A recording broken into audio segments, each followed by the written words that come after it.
வாழ்க வளமுடன். Astro news நண்பர்கள் அனைவருக்கும் இனிய மாலை வணக்கங்கள்.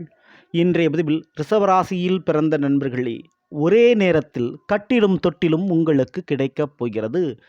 இன்றைய பதிவில் காலத்தாலும் கிரகத்தாலும் ஏன் கடவுளாலும் உங்களுக்கு நடக்கப் போகின்ற நல்ல விஷயத்தை பற்றி பார்க்க போகிறோம். நடத்தி கொடுப்பவர்கள் ராகு கேது, தடையை விலக்கி கொடுப்பவர்கள் இந்த ராகு கேது. ராகு கேது பயிற்சி பலன்கள் ரிஷபராசியில் பிறந்த உங்களுக்கு எப்படி இருக்க போகுது அப்படின்னு தான் பார்க்க போகிறோம். பதிவை ஃபுல்லாக பாருங்கள். மேலும் நம்ம சேனலை ஏற்கனவே சனி பயிற்சி குரு பயிற்சி பலன்களாக பதிவிட்டு வச்சு பார்க்காதவங்க சேனலை போய் பாருங்கள். கண்டிப்பாக உங்களுக்கு பயனுள்ளதாக இருக்கும். மறக்காமல் நம்ம சேனலை சப்ஸ்கிரைப் பண்ணிட்டு கூட தர பெல் ஐக்கான பிரஸ் பண்ணிட்டு ஆல் ஆப்ஷன் செலக்ட் பண்ணி வச்சுங்க. அப்படின்னா தான் நாங்கள் பதிவிடக்கூடிய அடுத்தடுத்த பதிவுகள் உங்களுக்கு உடனுக்குடன் நோட்டிஃபிகேஷனாக வந்து சேரும்.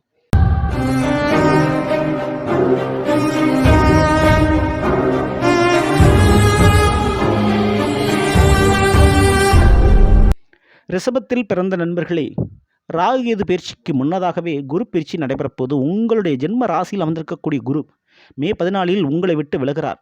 இப்போ இந்த குரு விலகிறதுனாலேயே பல விஷயத்தில் நன்மைகள் நடக்கப்போகுது. விட்டு கொடுத்து வாழ்க்கையில் கெட்டு போனவர்களாக நீங்கள் இருக்கப் போகிறீர்கள். அந்த ஒரு சூழ்நிலை இப்போ மாறப்போகுது.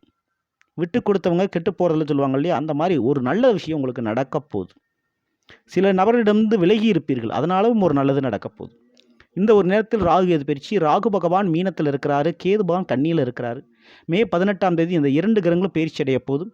ராகு கும்பராசிக்கும் கேது சிம்ம ராசிக்கும் இடம்பெயரப் போகிறார்கள். பின்னோக்கி செல்லக்கூடிய கிரகங்கள் இந்த 2 கிரகங்கள். அதனாலேயே மற்ற கிரகங்கள் கொடுத்த பலனை இந்த கிரகங்களால் மாற்ற முடியும். இப்போ ரிஷபத்திற்கு 10ஆம் வீடு கும்பம், அதேபோல் ரிஷபத்திற்கு 4ஆம் வீடு சிம்மம்.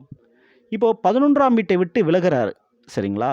அப்போது ரிஷபத்திற்கு 11ஆம் வீடு மீனம், அதை விட்டு ராகு விலகின்ற தருணத்தில் இனி மூத்த சகோதர சகோதரிகள் வழியில் இருக்கக்கூடிய பிரச்சனைகள் சரியாகும்.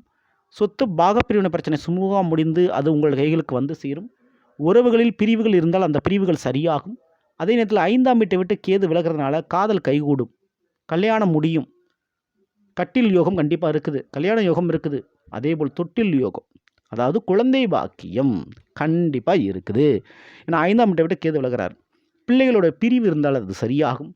உங்கள் பிள்ளைகளுக்கு ஏதாவது ஒரு நல்ல காரியம் நடத்தணும்னு நீங்கள் எதிர்பார்த்தா அது நடந்தே தீரும்.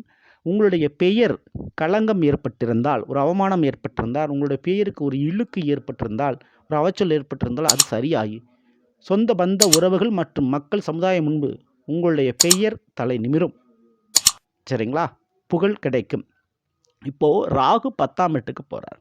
தொழில் ரீதியான மாற்றங்கள் ஏற்படும். வேலையில் கொஞ்சம் அலைச்சல் இருக்கக்கூடிய வாய்ப்பு உண்டு. ஒன்றுக்கு மேற்பட்ட வேலை அல்லது தொழில் ரீதியான விஷயங்களே பார்க்க வேண்டிய சூழல் உருவாகும். பயணங்கள் அதிகமான முறையில் இருக்கும் மேல தொழிலில்.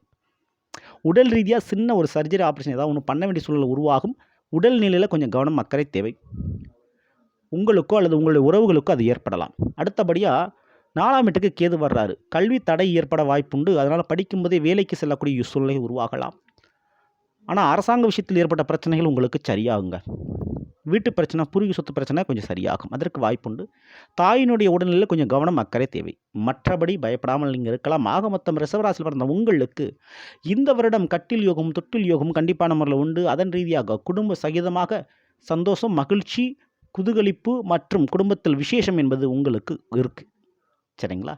ஸோ அதை மட்டும் தாராளமாக நீங்கள் பயன்படுத்திங்க. முக்கியமாக பயணங்களில் கவனம் தேவை. மற்றபடி பயப்படாமல் இருக்கலாம். இந்த பதிவு பிடிச்சிருந்த லைக் பண்ணுங்கள், மற்றும் ஷேர் பண்ணுங்கள். மறக்காமல் நம்ம சேனலை சப்ஸ்கிரைப் பண்ணி வச்சுங்க. அடுத்த சந்திப்போம். நன்றி, வணக்கம், வாழ்க வளமுடன்.